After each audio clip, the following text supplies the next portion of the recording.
Break and look at your first alert weather because we do have a holiday weekend.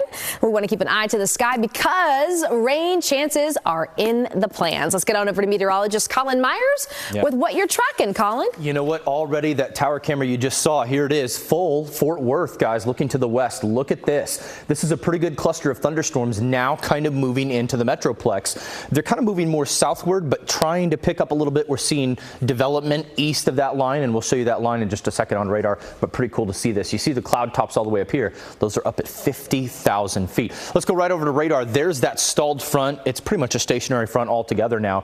Did have a strong thunderstorm, and we've had a few clusters of strong storms in here and some brief heavy rainfall, very heavy in some of these. That'll be the main threat that I'm watching for. But tomorrow afternoon and Sunday, if you're here perhaps for Labor Day weekend visiting family, if you're used to this in the area, I wouldn't be surprised to see a severe warning or two in the afternoons next couple of days. Let's zoom in on this boundary. You see this little green line right here? It's what we call an outflow boundary, or OFB. What that is rain-cooled downdraft air. As soon as that runs into more humid, warm air that hasn't been tapped into, it's going to spark more storms. So even though the sun is setting in about 40 minutes, what's going to happen is it'll kick off more storms approaching Weatherford now, and you'll feel that wind, 30 to 40 mile an hour, cool gust of wind. If you're outside in Weatherford right now, get ready. It's going to feel totally different. A couple of spots had heavy rainfall near Bowie, 2 to 3 inches of rainfall, pretty close to getting to some localized flooding criteria. Taking the advanced radar on that outflow boundary, tracking that for you. Weatherford 724, so 10 minutes or so. White Settlement 758.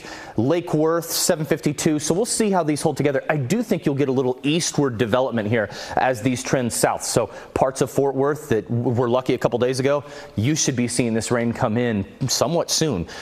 So we're going to keep watching that tower camera. Futurecast, I think this model, the NAM, does a good job. As the stationary boundary moves through, we're still going to have activity just hang around. Now, it doesn't mean constant rain all the time, but what it means is pretty good chances of scattered storms, and the radar should look heavier than this. That's just your radar projection all the way through Sunday night. I think Sunday night could be a little bit on the heavier side. So all in all, weather alert each day. Look at Labor Day, 86. It's not a total washout. Don't cancel plans, but make sure you have radar handy. I think the mornings are going to be the best time to get out, say, on the lake. So plan for Labor Day morning as of right now. No promises, but in the afternoons, that's when storms like to eat. They like to eat between, I like to say, a late lunch and early dinner. Rainfall total still trending where we saw 1 to 2 inches, isolated higher amounts depending on the storms and where they are. But if you're a little bit to the west, maybe a better chance.